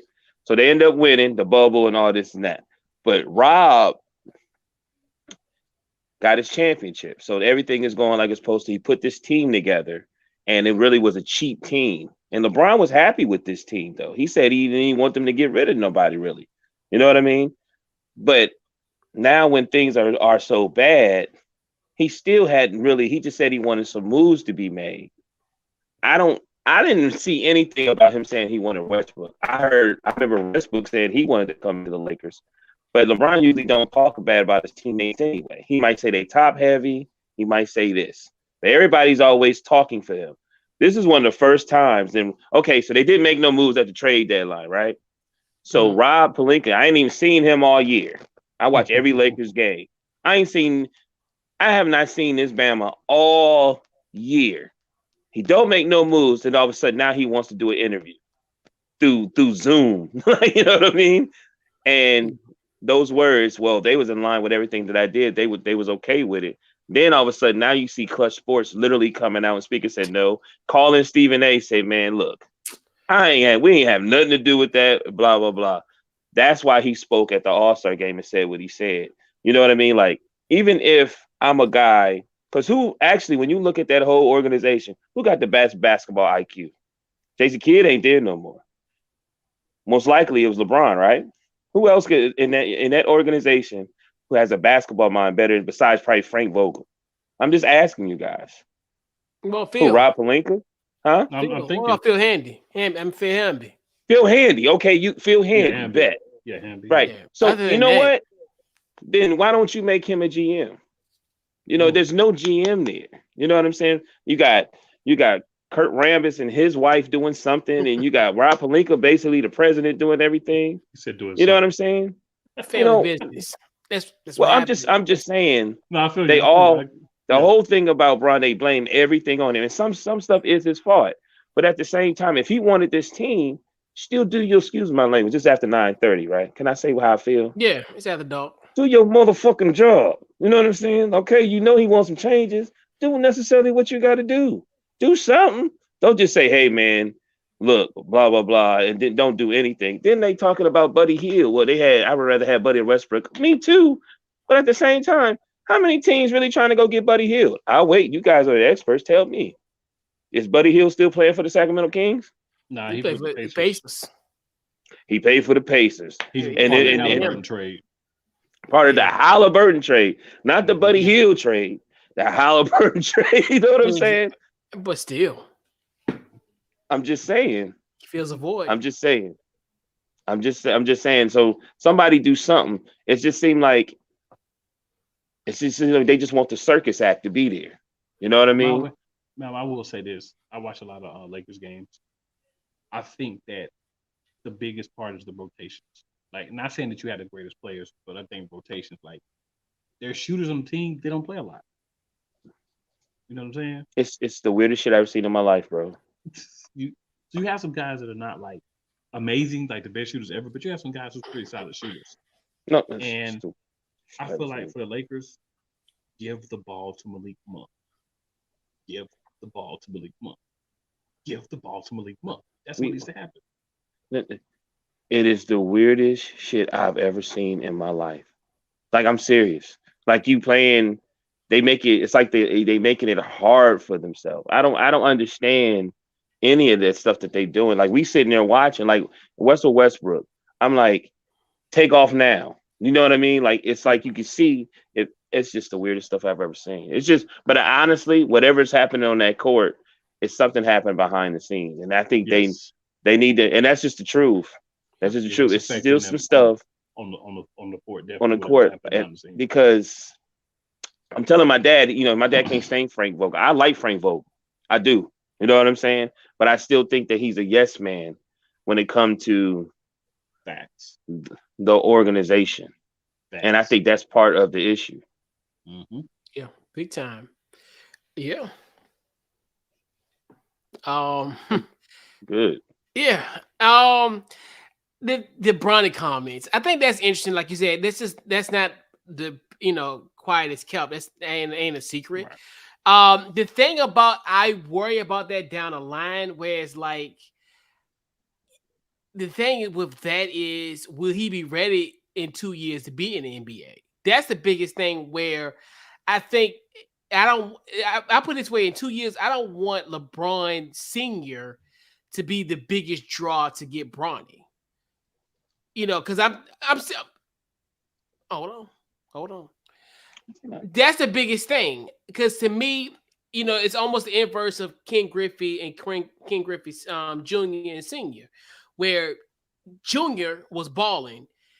Griffey was at the tail of his career, and Sr. was at the tail of his career to a point where, okay, well, we know the show is Jr., not Sr. 2 years from now, it literally could be Sr. is the headline, Jr. is not the headliner, which potentially, because you think about it, will he be ready in 2 years to be in the NBA? And that's we don't know quite yet. So to project it is kind of one of those things where I don't want to put the expectations on him, especially LeBron James Jr., because a move like that could hinder his career forever. Like, to me, for LeBron to have that one final twilight season could potentially hurt LeBron James, Bronny's future going forward. He, that could be a potential. The Sam Presti thing, he got cornered in that. Yeah, it's a shot, but he got cornered. Because honestly, but part of me, the thing was, even though he didn't have to really go into that detail about Sam Presti, he could just say, "Hey, he's doing a great job." He did. He talked about like his attributes and what he's doing. It's calculated. Like, I think normally if this wasn't LeBron James, I could see the slippage of tongue. But LeBron's calculated. Right. Trust me, LeBron knows what he's doing. He's not, he's polished. He's been polished for 20 years. So, and he's calculated, which is a testament, and it's not a knock. Yeah, it's not a knock. It's a testament. Especially even when he was a teenager, he was very polished and very mature, and was very calculated even as his teenage years. Now going into his late 30s, he's doing his thing.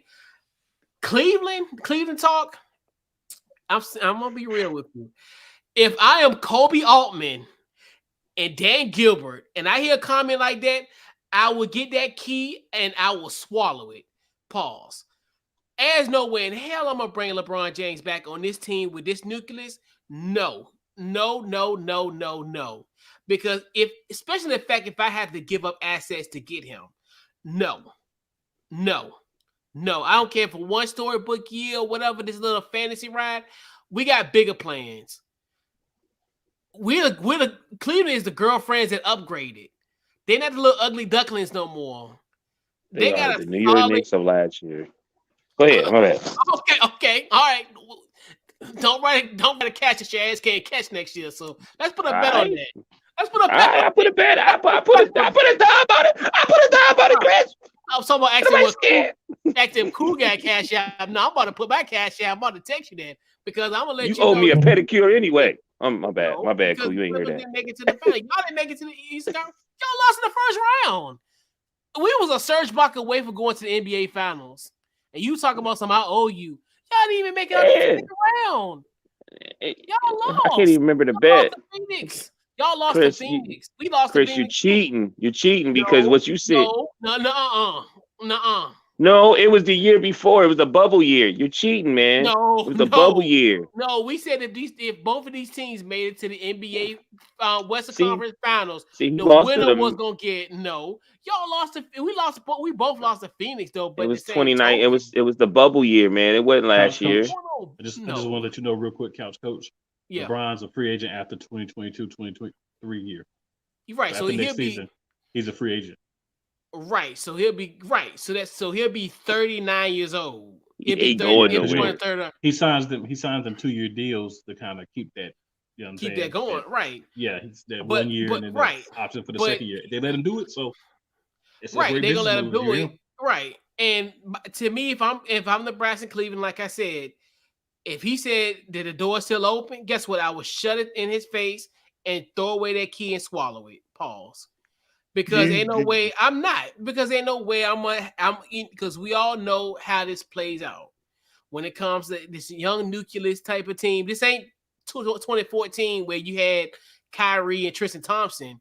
You just had some version superstars. You have literally a big three, and who knows what can happen once Colin Sexton come back? Because if you want to keep him on the roster, or you can get assets for him to help you.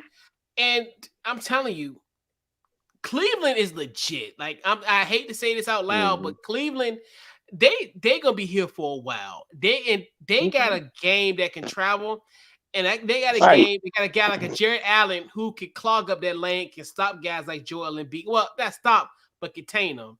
Him and Giannis. They got someone got a Giannis stopper and a Embiid stopper potentially in Jared Allen.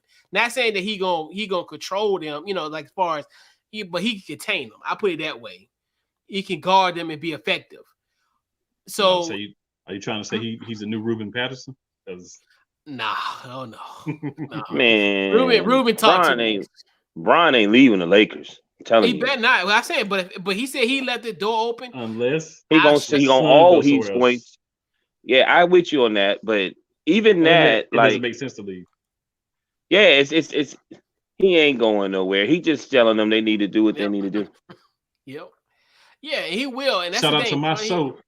Yeah. And that's what that right there, what you saying right there, that's what it's really about. So you know when Bron is talking, that you know who he's being, right? Yeah. We've seen this before. Who is he being? Yeah. When I first met you, Coach, who was the man at that time? And I said, watch, he gonna be on Monday Night Raw. Laval. Yeah, that's all he doing. Bronny got just as much as LaMelo and the Ball brothers. He got a flow, a wave of people and fans. He got all that. Yeah.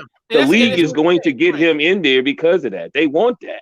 You know what I mean? He's a second round pick right now. And he's in 10th grade. He's doing that on purpose. Right. And that's saying, hey, man, I'll go. You know what I mean? And it don't make a difference. I'll make it happen. So I get what he's doing. You know what I mean? Yeah, but he'll sell the tickets initially. Right. But I'm thinking more so of his long term. Like, is he gonna be like his father and be playing until he's 40 years old?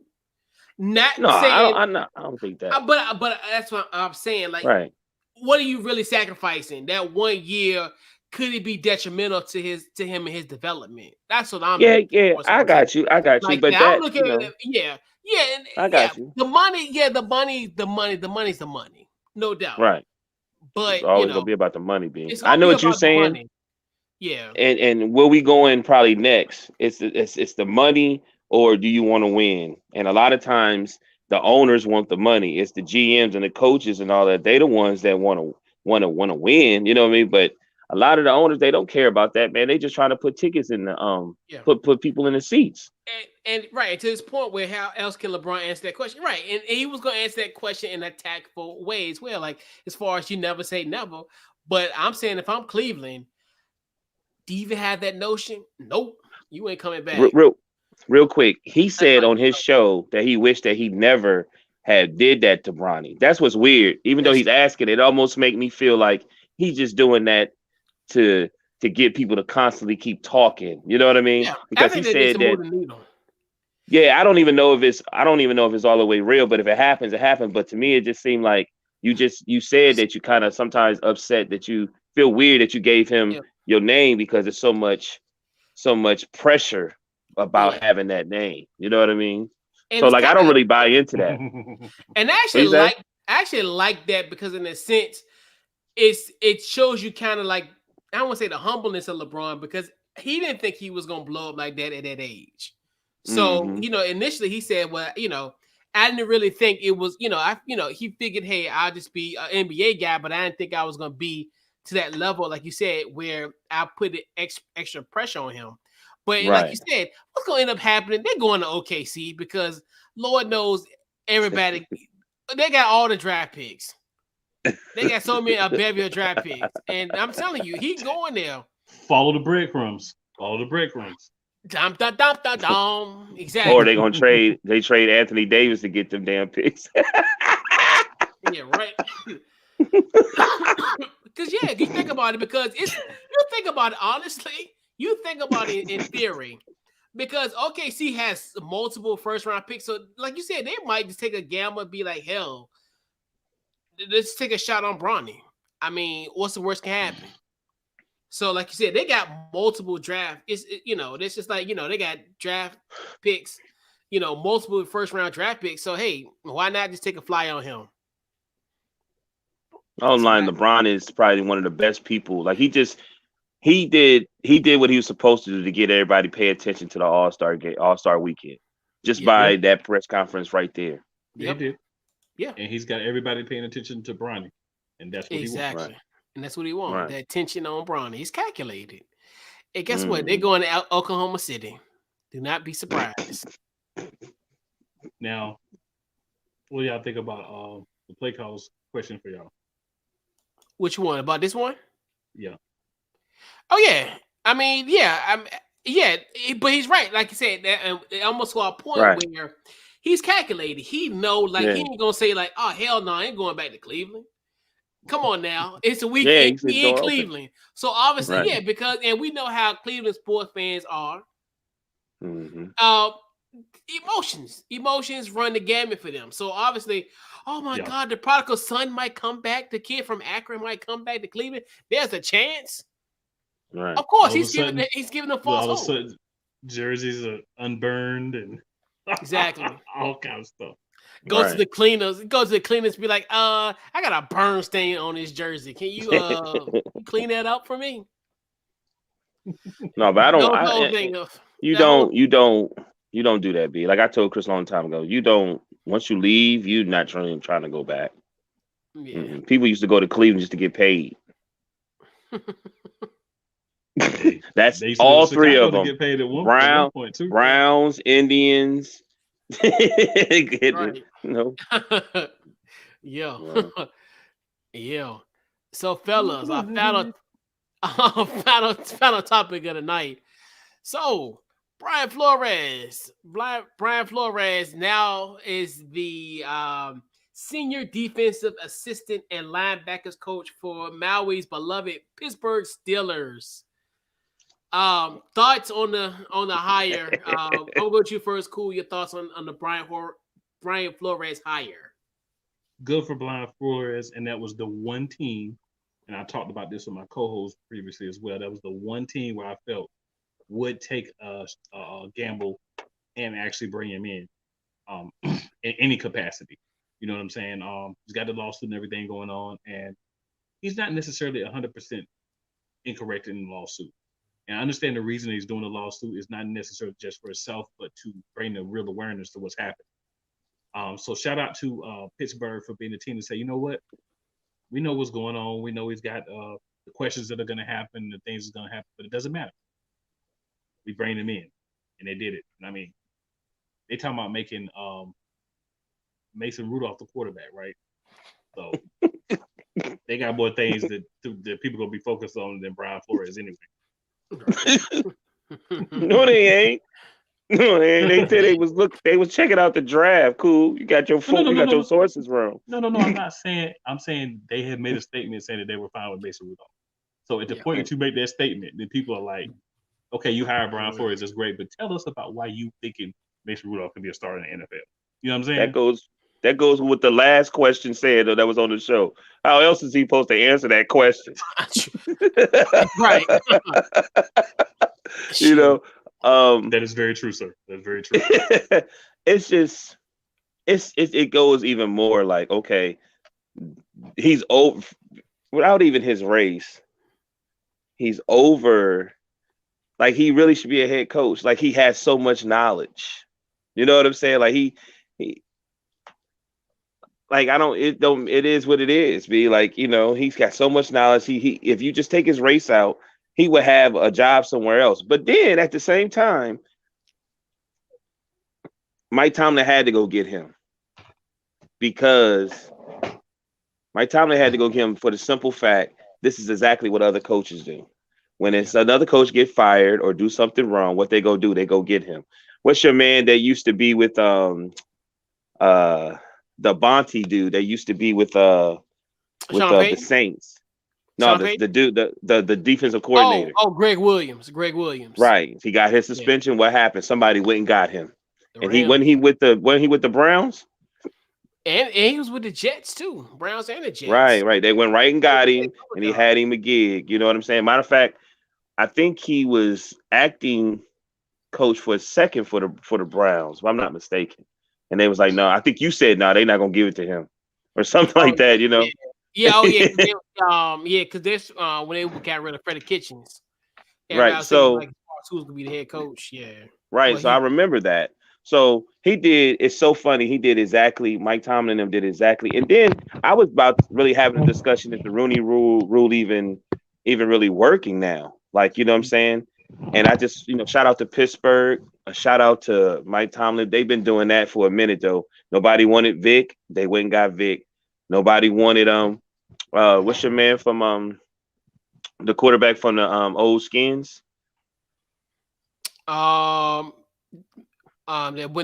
Haskins? Yeah, Haskins. They went and got him. I'm just saying in general, like it's a statement almost by Pittsburgh. Like, look what we had to do. Even though you're saying like, look what we doing. We got the Rooney Rule for a reason. Look at what we got. We went here and gave him a job. This is what you're supposed to do. You know what I'm saying? Like, he should have been picked up somewhere else. You know what I mean? If he was a difficulty, he would have been picked up. He would have been picked up. Like, it's ridiculous, man. And I don't like how they make him look when they talk about him. Have you seen the pictures that when they talk about him, they show his face and he looks like he's crazy? Look, he looked crazy. Yeah, like menacing. You know what I mean? Like he just a senile guy, upset senile black man. You know what I mean? Yeah. And he was on I Am Athlete, and I got a whole different perspective of him. Like, we were talking about money or wanting to win, and he said he had 2 more years on his contract, and he said you got to make a decision when you have your contract. You're going to sign a non-disclose agreement. You know what I mean? Yeah. You get your money, and you can't talk. You know what I'm saying? Right. Or you don't sign it, and then you can talk. And he didn't sign it, so they was like, "Damn, so you're not getting your money?" And he was like, "It ain't about that. You know what I'm saying? Now I can speak on it. It ain't about money. I want to win." Then I don't know if you guys saw the podcast, but then there was a gentleman there that's like a journalist, and he said he for Miami, and he was like, I read the whole I read your whole case, or what, you know what I'm saying, what you want to your complaint. And he said, it's so funny. He said, because in 2019, you guys was supposed to tank. We literally know you were supposed to tank, but y'all beat in overtime, y'all beat the Bengals. And he said, if y'all would have lost that game, y'all probably would have got Burrows. Yeah. So it's like it's almost like this guy was like proving his point. You know what I'm saying? But they end up getting Tua. You know what I mean? So I mean, shout out to him, man. Shout out to my team. I know we got other issues, but you know what I'm saying? I'm really praying for dude. You know what I'm saying? Because it's a really major, it's a big step. It's really a big step, you know. Because I don't like the Rooney Rule anymore. I feel like it's 2022. No, I don't like it. They already know we can coach. They already know we could do, you know what I'm saying, everything to necessary. So if they don't want to interview me, then bet. You know what I'm saying? Let me do this, and I'll go to college or something else. Got to stop. True. Absolutely. Yeah, I've never liked the Rooney Rule, and a lot of people will like. And I used to get crucified for it too. And I'm like, no, because at the end of the day, you have to have a certain quota. And like to me, and we all know how it is. They're gonna hire who they're gonna hire. Like with the Giants situation, Joe Sheehan, Right. and I had to explain that to my people because obviously they don't really know much about NFL. Joe Sheehan was a former GM of the Buffalo Bills. He was gonna hire Brian Daboll. I mean, so to me, why are you gonna bring in somebody for a sham interview? And even and it's crazy because I remember Tony Dungy said one time, I think that's when he got the green. They was interviewing for the Green Bay job. I think Mike Holmgren ended up getting a job. I think at that time they were looking for a offensive guy. Tony Dungy at that time was I don't know if he was defense coordinator, but he was a coordinator for Minnesota. He was 33 years old. He had no experience at that time as far as head coach experience. So he went to an interview in Green Bay, and they said, well, they're really looking for a guy that's more offensive centric and had more coaching experience. And it's just like, why would you? Even though this is pre Rooney Rule. This is so it's almost it's like, why would you bring him in knowing he's not the right fit for you? Like, so to me, those guys already know they're back at it. These guys hire firms. They pull in money to hire firms and know who they want. Like the Giants thing, that was quiet as cat. We knew once Joe Sheehan, it was gonna be either Leslie Frazier or one of his Buffalo guys or Brian Daboll. I mean, that's just how everything works.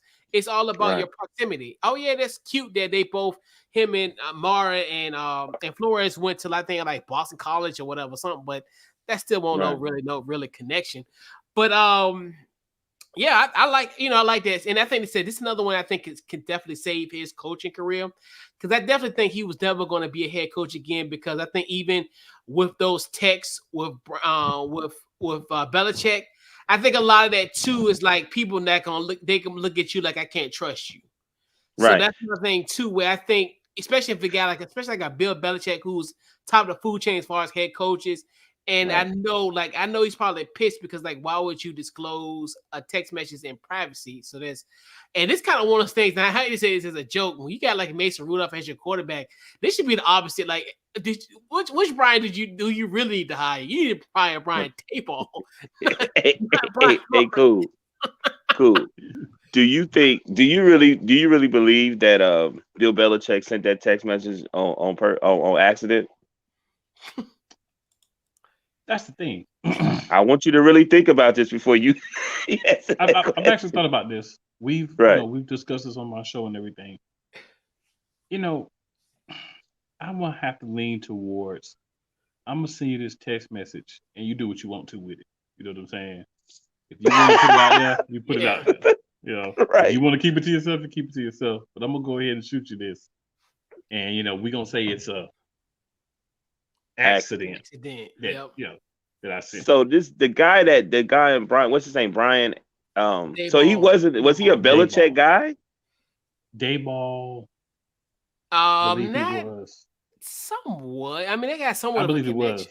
Yeah, and then I think Flores was a Belichick guy too, right? Yeah, as well. Yeah. Yeah, very much so. Very much so. So this is what I kept. My dad was like, "No, he gets old." I said, "Dad, okay." So this was a couple weeks ago. So last time I talked to him, I said, "Dad, think about it." I watched I Am Athlete, and Blind Flores said one thing we like about Belichick is he listens to you. And if you have an idea, he'll go with your idea. So I started thinking, I said, "Oh, I see where he is now. He see you doing something you ain't supposed to do. He gonna say, okay, but I have nothing to do with it." He's one of those types. Yeah. When they did Spygate, it was somebody else's. When it was the damn football shit, it talked to Tom. It never gets back to him. Never gets back to him. So this was an accident. Yeah. This was an accident. Right. Really. Yeah, and like we talked about it, and we talked about it on the show where Bill is so meticulous when it comes to type of stuff. He's not going to make an error like that. He's not going to make an error like that. We talked about it. Like this man knows a play that he executed like in 1995. Like seriously, like he knows that. Like even you think about that Seahawks series when they said they practiced that route and they showed that from August of how to jump that route. Like he's that connected. Like he's not gonna make a cell phone error like that. He's not gonna do that. So on the show when they asked him, Brian swept that shit under the rug so smooth, and I was like he really did. He was just like, this is more important. This is bigger than me. Blah, blah. He really didn't answer the question. I was like, man, it gave me a whole different thing about Bill. Like, you know what I mean? But I was like, I don't care. Like somebody said, when he's old, he made a mistake. I said, he don't have it, Brian F. He don't have it, Brian A. I said, I'm telling you, he probably got it by their last name. You know what I mean? Yep. Or, you know what I'm saying? Like, come on now. We talking about as much heat the Patriots done got through with negative. You know what I mean? He got this person in there a certain way. Come on, y'all. Come on. You know what I'm saying? But they're not going to talk about it because, he's Bill, so they don't want him to look bad. He just is petty and cruddy too. You know what I'm saying?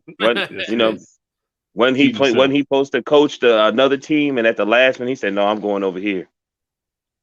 Oh. Just like Josh McDaniels. Chris said, "Oh, that's right." So no. Actually, I think I got somewhat of a breaking news, but I'm trying to make sure I'm good to say it. But yeah, you good? Yeah. But I just wanted to put that out there. I dig it. Yeah. So let's put a bow on this week's Couch Coach Lab. I'm gonna go around the horn. Pretty much final thoughts and social media plug away. All right, well, y'all know your boy Cool McCain at Cool McCain on Twitter. Also follow at Real Play Callers on Twitter. Instagram, Play Caller Sports Talk, or Cool_McCain. Follow both of them. And always remember on Friday nights, 7 p.m. Eastern Standard Time, the tag team champs, the dynamic duo of Interactive Sports Talk, me and my boy Box Talk Sports, Stephen Box. Yeah. All right. Yeah. When the Eagle and the 49er get together. It can get. It can get juicy. You know what I'm saying? Yeah. It can get juicy. Yeah. Maui, what you got? Man, Deshaun Morgan Facebook, DT Morgan 78 Instagram. But great show, great lineup, man. Really, really good lineup, man. Yeah. But great show, man. I was so happy to hear you was on here. Cool. You was on your best behavior, though. You was on your best behavior. I see you different when the NFL season. That's what it is. That might be it. It's over now. That might be it. The NFL season was popping. Now you kind of like mellow, like, oh man. The NFL season makes me savage, man. I can't right. Making Rudolph. Oh my God. Yeah. Hey, what you got breaking over there, Couch Coach? So, Right. according to sources, according to Andrew Merchant, Troy Aikman is headed to ESPN. Wow. Okay. And they're talking about maybe Joe Buck goes with him to ESPN as well. But for certain, Troy Aikman is going to ESPN. Wow. Spicy. Joe, so Troy Aikman must have been really upset at not being able to call that Cowboys game, right? Right. That's right. And he made it known in that game too. Yeah. Yeah, he was super salty. He was pissed. Right. But yeah, obviously with that breaking news, and then also Facebook, Twitter, Instagram under Couch Coach Live. Check out on the podcast anyway. You get your podcast, Apple, Spotify, you name it, we're there. Also, head over to Goalie. Go to Goalie. Use our promo code Couch Coach. Get yourself 10% off at checkout. And with that further ado, great show once again, fellas, bringing the energy and great time tonight, and broke some news as well. So, yep. All wins, baby. PlayCollegeSportsTalk.com. One more time. Yeah. Yeah, nothing wrong with that. Being with the Zen Master in basketball season, but yeah, man, another great show. Definitely appreciate you for coming on, Cool, once again, and you know how we do.